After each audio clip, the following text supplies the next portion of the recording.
하나님이 만드신 이 세상의 모든 피조물 가운데 오직 인간만이 의미를 추구하고 살아가는 존재입니다. 인간은 내용에 만족할 수가 없어요. 좋은 집에 살아보기도 하고, 또 좋은 차를 타보기도 하고, 또 좋은 직장에 다녀보기도 하지만 그 내용을 통한 만족은 일시적인 것이고요, 그 기쁨은 오래 갈 수가 없는 것임을 우리 모두는 동의하고 있습니다. 정말 간절하게 원하는 것이 이루어져도 우리는 이루어진 그 내용만을 가지고 살아갈 수가 없기에 그 안에서 어떠한 의미가 발견되어질 수 있다면 그 기쁨은 배가가 되고요, 또한 우리에게 무한한 기쁨이 되어질 수 있을 줄로 믿습니다. 그래서 지난주에는 어떤 내용보다는 그 의미를 더 많이 발견하십시오 라는 그런 말씀을 제가 나누었고요, 우리가 좀 더 어제보다는 오늘이 좀 더 나았으면 좋겠고, 이번 주가 전주보다는 좀 더 성장했으면 좋겠습니다 라고 하는 그런 의미를 가지고 하루하루를 살아가시는 저와 여러분 되시기를 주의 이름으로 축복합니다. 그러나 우리가 살다 보면 때론 불안하기도 하고, 또한 두렵기도 하고, 때로는 갑자기 막 우울감이 몰려올 때도 있고요, 또 그 우울감이 갑자기 한순간에 팍 폭발해가지고 엄청난 많은 어려운 일들을 만들기도 합니다. 그러나 하나님께서 우리를 이럴 때마다 그래, 하나님이 우리를 특별하게 창조하셨기 때문에 우리는 의미를 쫓는 자이기 때문에 그 의미를 발견할 수 없을 때 오는 불안과 두려움과 아픔이 있을 수밖에 없구나라는 생각을 늘 갖기를 간절히 축복합니다.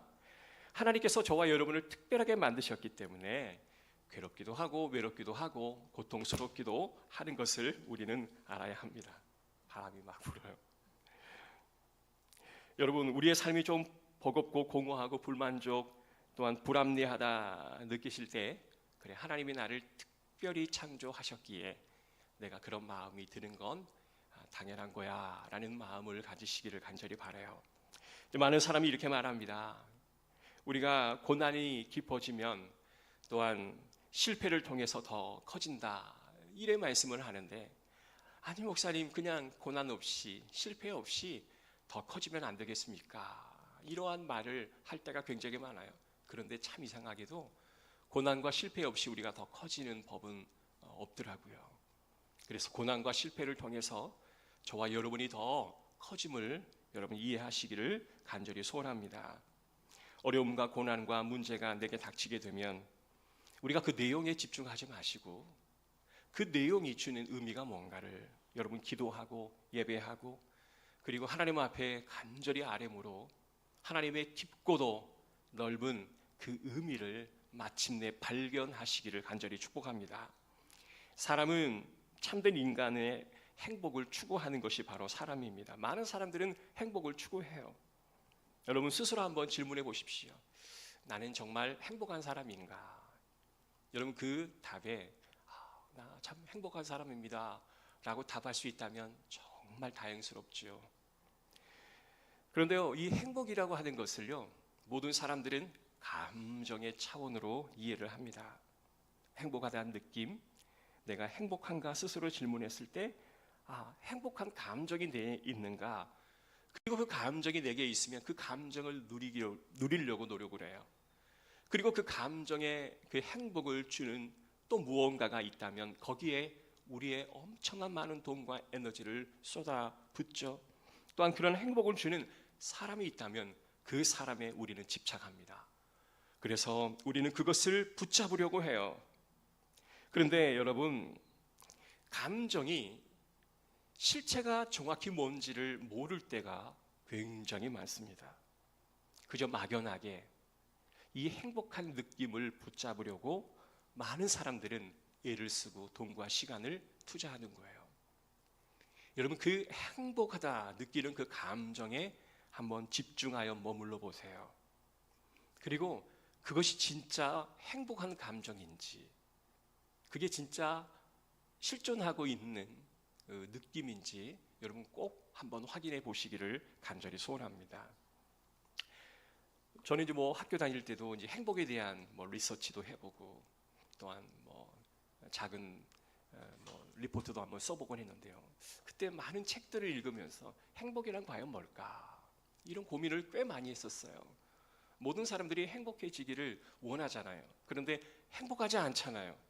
그래서 행복이 도대체 뭔가? 그런데 여러 가지 많은 책과 강의를 들어보면서 거의 하나가 일치되는 게 뭐냐면 나에게서 시작해서 나로 끝나는 행복을 많은 사람들은 이야기합니다. 아무도 나를 챙겨주지 않는다고 하여도 내가 나를 챙겨라, 이런 말이에요. 그래서 저도 가끔은 커피 한 잔을 나를 위한 보상으로 내가 사 먹습니다 라는 그런 말을 할 때가 많아요. 그러니까 세상에 많은 사람들이 이야기하는 행복은 내가 곧 나를 챙기는 것, 내가 곧 나에게 보상을 하고 내게 선물을 주는 것. 이건 뭐예요? 나로 시작해서 나로 끝나는 거예요. 하고 싶으면 해. 아둥바둥 살지 말어. 네가 지금 이걸 하고 싶은데 하지 않는다 해서 네가 정말 뭘 얻고자 하는 거야? 하고 싶으면 해. 네 감정에 이끌려서, 네 느낌에 이끌려서 해. 그래야 너에게 행복이 주어져. 이게 바로 세상이 말하는 행복인 거예요. 그런데 잘 한번 살펴보십시오. 우리가 추구하고 행복하다 느끼는 그 느낌이 어떠한 의미의 실체가 있는지를 잘 따져보면 그것이 정말 행복한지 아닌지 확신이 들지 않을 때가 굉장히 많아요. 모호할 때가 많다라는 겁니다. 그래서 성경에서는요, 저와 여러분이 이와 같은 고민을 하고 있을까 봐 신명기 10장 13절에 있는 말씀을 보면 이와 같이 말씀을 해 주십니다. 내가 오늘 네 행복을 위하여 네게 명하는 여호와의 명령과 규례를 지킬 것이 아니냐. 할렐루야. 너의 행복을 위하여 내가 명했던 여호와의 명령과 규례를 지킬 것이 아니냐라는 말씀이에요.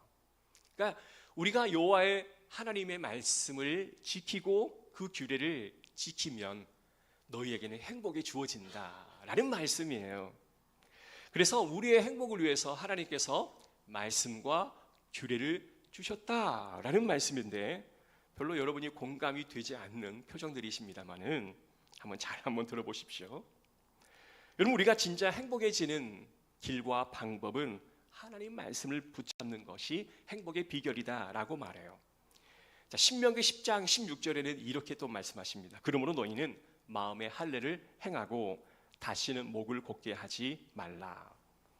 그러니까 성경은요, 행복이라는 것은 어떤 감정이 아니라 해요. 그러니까 행복은 우리의 감정, 우리 느낌에서 우리는 비롯된다. 아무리 좋은 것도 내가 감정이나 느낌이 좋지 않으면 그건 좋은 게 아니야, 이렇게 생각하잖아요. 그런데 성경은 느낌과 감정이 아니라고 하는 거예요. 이건 삶의 방식이다라고 이야기해요. 우리가 삶의 방식이 하나님이 원하는 방식이면 행복이 찾아오는 거고, 느낌과 감정이 좋아도 하나님의 삶의 방식이 아니면 그건 온초적인 행복이 될 수 없다라고 규정을 하는 겁니다. 그래서 하나님 말씀을 지키고 마음의 할례를 받아 목이 곧지 않는 백성으로 삶을 살아가는 게 진정한 행복이다라고 이야기해요. 다시 한번 말씀드릴게요. 하나님 말씀을 지키고 마음의 할례를 받아 목이 곧지 않는 삶을 살아가는 것이 행복이다라고 이야기해요. 자, 이걸 잘 기억하고 어떻게 오늘 말씀이 전개되어지는지를 한번 함께 주목해 보시기를 바랍니다. 자, 많은 사람들이요, 행복하지 못하다라고 느낄 때는 언제냐면 비교할 때입니다. 비교할 때예요. 여러분, 우리와 우리의 친구를 비교하면 어떻습니까? 그냥 잘 살고 또 좋은 직장에 높은 권력을 가지고 있는 사람과 나를 비교하면 어때요? 행복하지 못하죠. 절대로 행복을 위해서 여러분 비교하지 마십시오. 옆집에 있는 세댁과 나를 비교할 필요도 없고요. 또 같이 다니는 직장에 누군가를 비교할 필요가 없다라는 거예요. 친구의 아들과 우리의 자식을 비교할 필요도 없어요.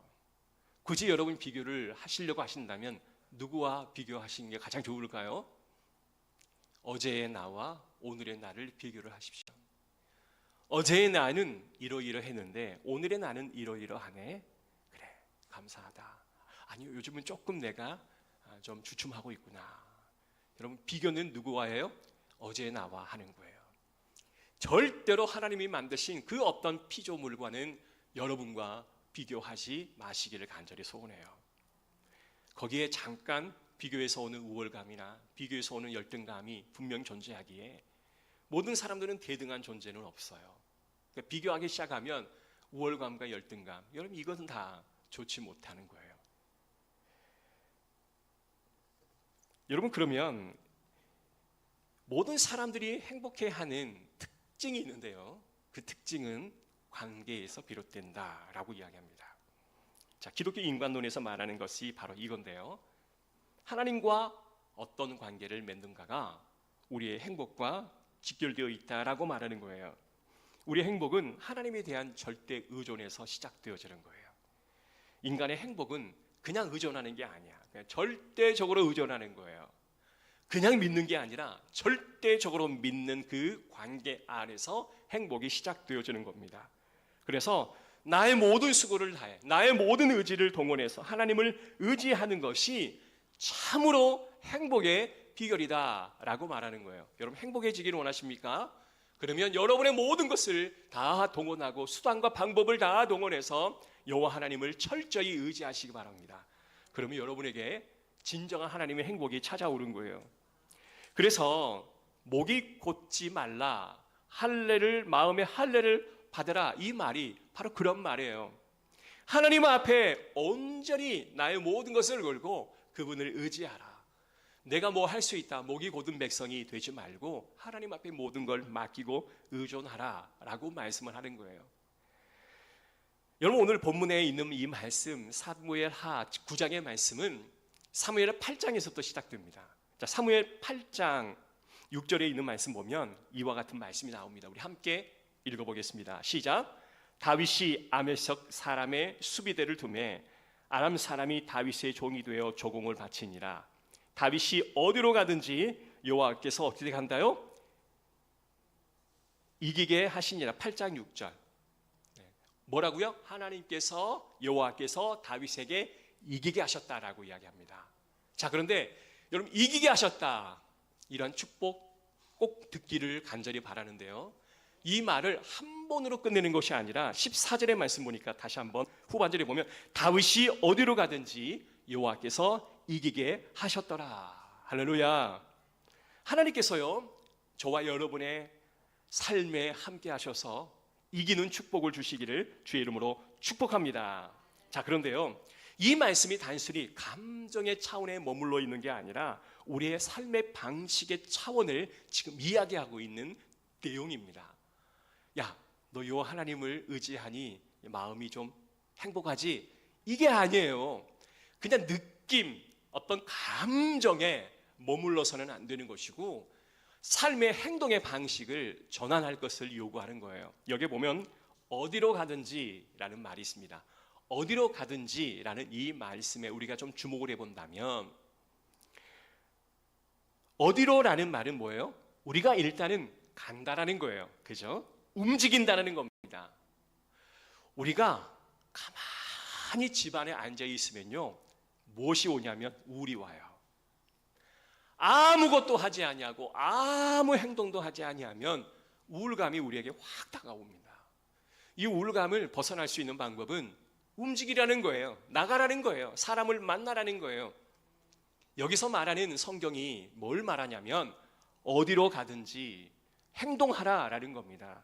움직이라는 거랍니다. 가만히 있으면 안 된다라는 거예요. 인간은 살아가는 존재이고 어디든 가는 존재입니다. 멈출 수가 없어요. 그렇기 때문에 인간의 삶은 철저히 동사적인 삶을 살아가고 있는 거예요. 우리 신앙도 다 동사로 성경은 표현하고 있습니다. 여러분, 고맙습니다, 감사합니다, 이 말 중에 이 감사는 동사적인 표현이고요, 고맙다라고 하는 표현은 형용사적인 표현이래요. 많은 사람도요, 다 사랑도 다 감사도 다 뭐예요? 동사적인 표현이에요. 그러니까 가만히 있지 말고 감사하라, 사랑하라, 가라, 움직이라, 너희는 이동하라 라는 말이에요. 그렇게 하면 뭐 한다고요? 반드시 하나님이 어디를 가든지 승리하게 해주신다 라고 말씀해 주시는 거예요. 여러분, 다윗을 통해 그의 모든 결정과 그의 움직임을 통해 진짜 행복이 뭔지를 보여주고 있는데요, 그가 어디를 가든지 다 이기게 하셨다. 그래서 사무엘하 9장의 구체적인 신뢰를 이제 9장에 와서 보여주고 있는데요, 다윗은 이스라엘 통합 왕국의 왕이 되었습니다. 가장 높은 곳에, 가장 인간이 오를 수 있는 최고의 지경까지 오르렀을 때에 그가 어디로 지금 가고 있는지를 한번 주목해 보시기를 바라요. 다윗이 제일 먼저 했던 일이 1절에 있는 말씀입니다. 9장 1절입니다. 다시 한번 읽어볼게요. 시작. 다윗이 이르되 사울의 집에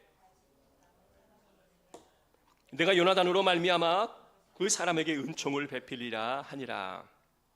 자, 다윗이 왕이 된 다음에 그가 가장 먼저 했던 건 뭐냐면 사울의 후손들을 찾는 일이었습니다. 자, 어디로 가든지 이기게 하시는 이 상식적인 차원에서의 지금 보여주고 있는 말씀인데, 일단은 다윗은 원수를 갚는 사람은 아니었다라는 거예요. 사울은 다윗을 아주 오랜 시간 동안 괴롭혔던 사람입니다. 아주 원수 같은 존재였습니다. 그러나 다윗은 그런 사울에게 원수를 갚으려 하지 않았어요. 많은 사람들은 자신이 받은 대로 돌려주고 싶어 합니다. 그래, 네가 나를 이렇게 했지, 나도 이렇게 돌려줄 거야. 지금은 내가 힘이 없지만 내가 힘을 갖게 된다면 내가 이것을 반드시 너에게 안갚음을 할 거예요. 본능 그대로 삶을 살아가는 사람들이 마음속에 느끼는 감정은 바로 이와 같은 감정입니다. 그런데 다윗은 그토록 자신을 해하려고 했던 사울을 향하여 안갚음하는 그런 삶을 결단하지도 않았고 또한 그렇게 실천하지도 않았다라는 겁니다. 하나님을 절대로 의존하는 다윗이었기 때문에 그는요, 가야 할 그 자리에 가지 않고 멈출 수 있었어요.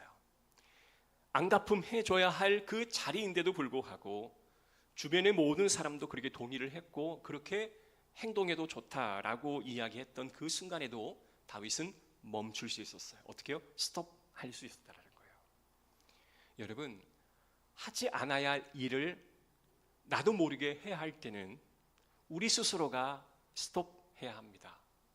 멈춰야 해요. 이걸 멈추지 않으면 정말 큰 일이 일어나게 되는 거예요. 여러분, 스톱하시기를 주의 이름으로 축복합니다.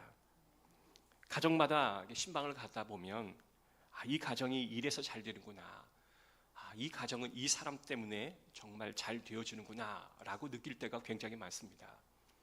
여러분의 가정도 누구 때문에 이렇게 잘 되어지는지를 한번 살펴보시기를 바라요. 여러분 때문에 여러분의 가정이 잘 되시기를 주의 이름으로 축복합니다. 다윗도 상식적인 선에서 보통 사람과는 굉장히 달랐습니다. 보통 사람은 이런 상황이 되면 야, 사울 이야기는 꺼내지도 말아라. 사울이 나에게 어떻게 행동했는지 니네들이 다 잘 알잖아. 내가 이렇게 말해도 충분한 상황이었는데 다윗은 나서서 사울의 후손을 찾기 시작합니다. 7절 말씀입니다. 함께 읽을게요. 시작. 다윗이 그에게 이르되 무서워하지 말라. 내가 반드시 내 아버지 요나단으로 말미암아 내게 은총을 베풀리라.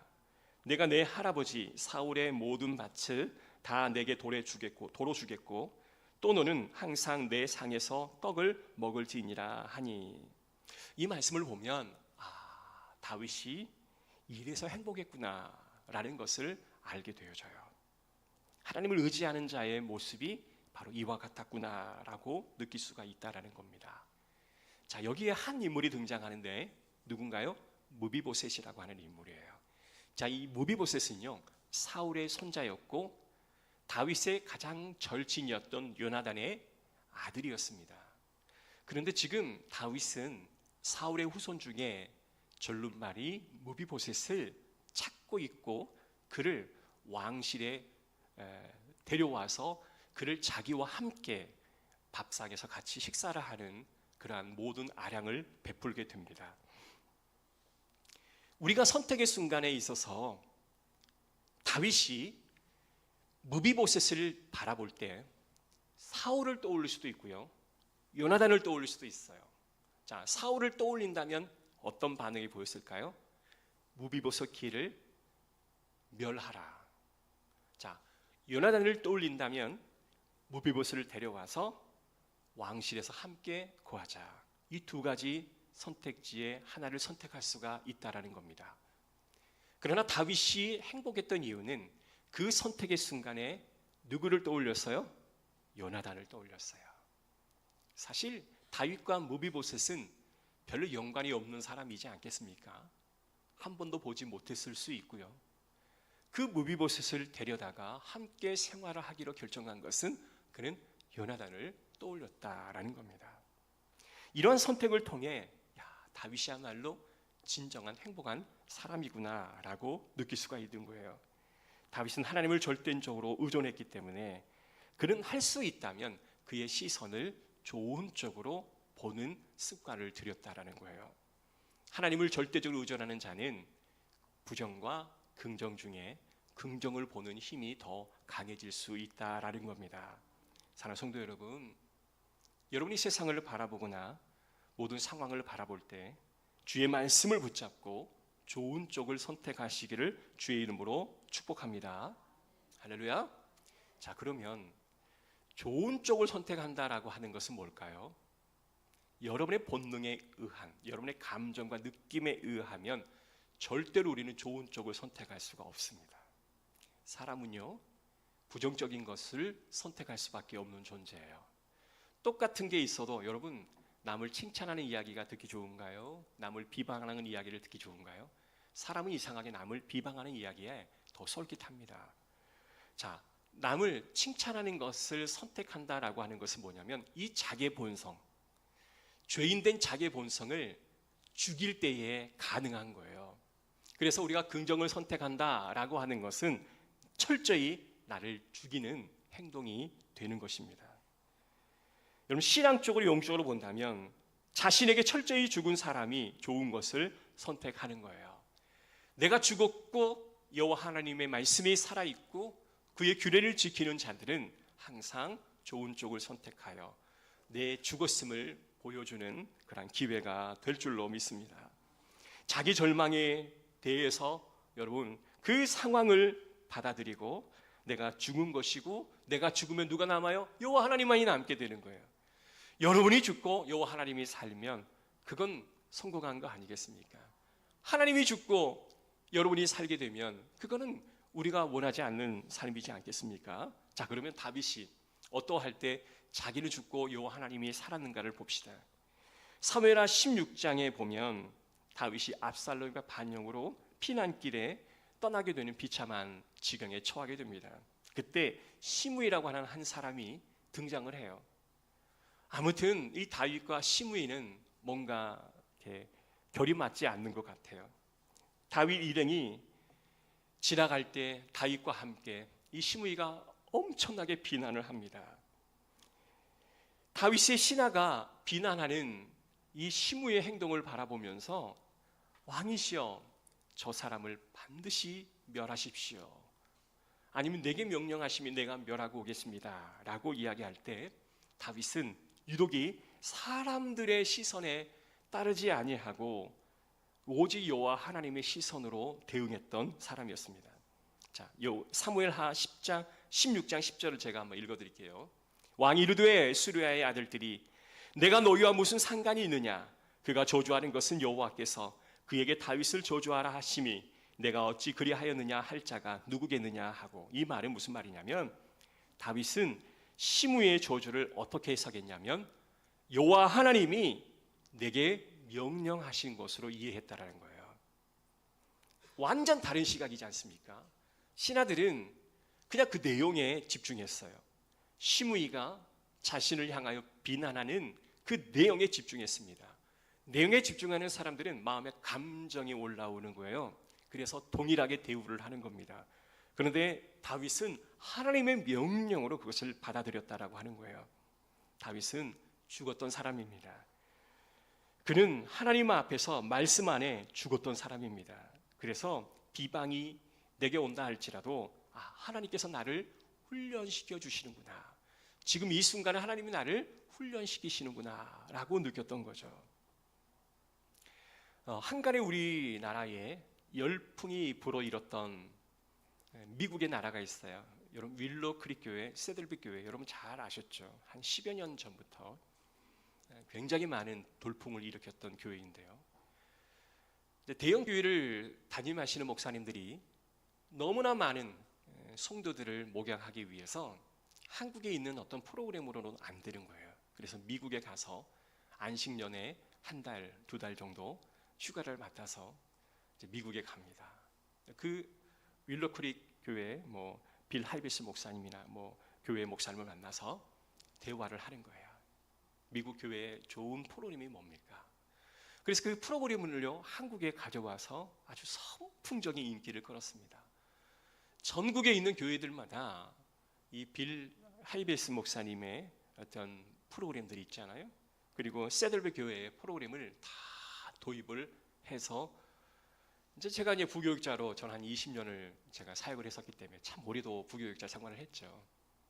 보통 7, 8년 하는데 저는 20년을 했으니 실무적인 경험이 얼마나 많겠습니까? 이런 프로그램은 모든 걸 다 제가 가서 교육도 받고 심지어는 영화관에서 하면서 교육도 몇 달 이렇게 받아본 기억도 있는데요. 많은 이제 한국 교회 목사님들이 그걸 가지고 교회에 와서 적용을 해보는데 처음에는 반짝 뭔가 새로운 맛으로 되어지다가 좀 시간이 지나면 안 되는 거예요. 이게 거기서 강의 첫 시간에 보면 이렇게 말하는 거예요. 여러분, 한국 교회의 문제는 바로 이거입니다. 그런데 이 프로그램은 이 문제점을 보완하는 것, 이 탁월한 프로그램입니다. 이대로만 하면 교회가 부흥하게 됩니다. 많은 목사님들이 열광을 하면서 그 프로그램을 교회에 도입하고자 막 그냥 혈안이 되어 있었죠. 근데 돼요, 안 돼요? 안 되는 거예요. 잘 안 되는 겁니다. 그러다가 사람들이 점점 어떤 회의감에 빠지기 시작해요. 그리고 또 다른 프로그램이 있나 해서 또 다른 프로그램을 찾게 되고 또 교회 속에 와서 조금 뭘 해보다가 또 안 되는 거예요. 그러다가 또 절망하다가 또 어떤 프로그램이 있으면, 그래서 한국 교회가 이런 프로그램을 쫓아가다가 굉장히 많은 세월을 잃어버렸다라고 저는 생각합니다. 자, 우리 한국에는 미국 교회나 해외 교회가 가지고 있지 못한 정말 너무나 좋은 장점들이 있어요. 새벽 일찍부터 일어나서 교회를 찾아와 하나님 앞에 부르짖고, 하루의 모든 일과를 마치면 또 교회에 와서 하나님 앞에 기도하고, 이렇게 일주일에 많이 모이는 한국 교회 아니고는요 전 세계에 이런 교회가 없어요. 이러한 다이나믹, 이러한 생동감, 이런 역동성은 한국 교회의 가장 큰 장점이자 생명력이 있었어요. 이 생명력으로 한국 교회가 성장하게 되었던 것을 우리는 무시할 수가 없다라는 겁니다. 근데 많은 대형교회 목사님들이, 또 외국에 있는 목사님들이 한국의 이런 강점을 이야기하긴 하지만 어디에 더 많은 것을 주안점을 두냐면 이것 때문에 안 됩니다. 이것 때문에 안 됩니다. 이것을 보완하면 잘 됩니다. 라는 식으로 접근을 했다라는 거예요. 사랑하는 성도 여러분, 모든 삶에는 양면성이 있습니다.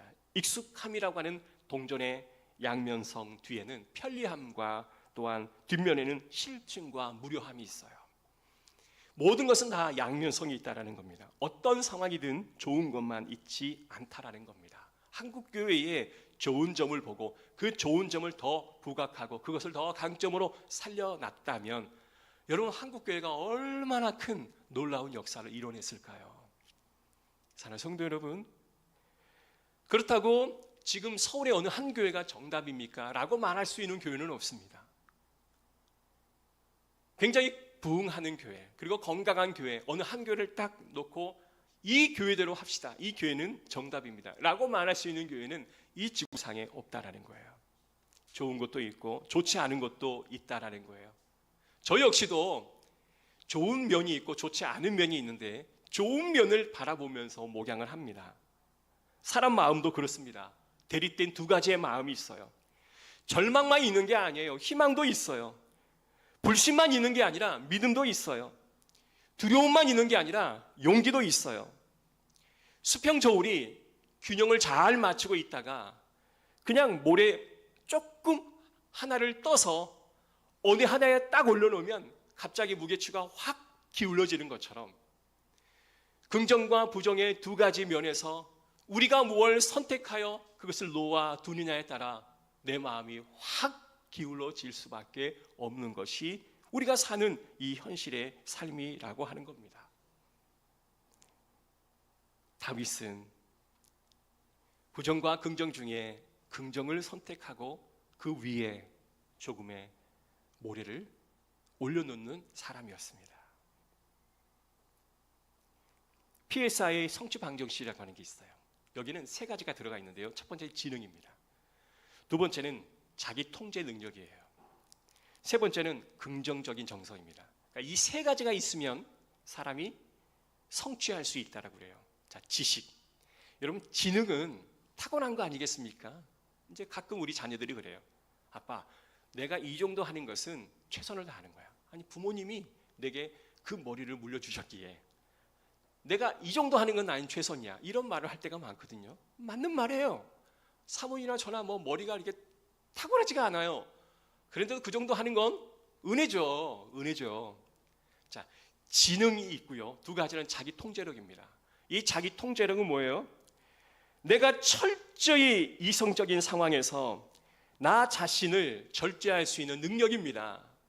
그죠? 가야 하는데, 가고 싶은데, 근데 가면 안 되는 거예요. 안 가는 거예요.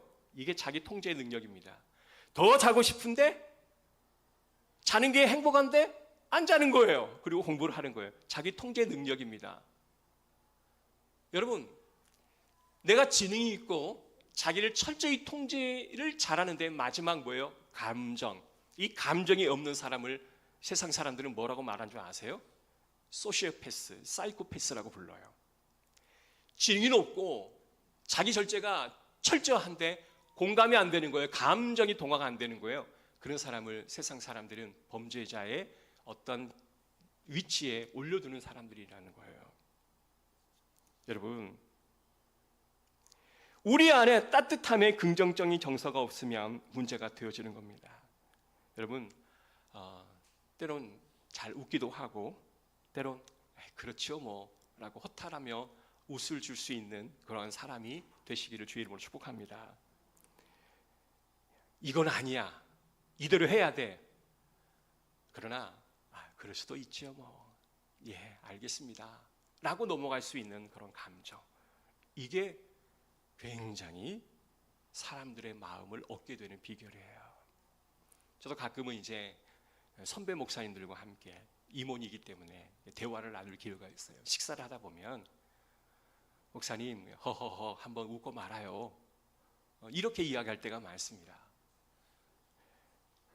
우리가 가지고 있는 나름대로의 기질과 있고 성격도 있는데요, 때론 웃을 수 있는 그런 감정이 있기를 주의 이름으로 축복합니다.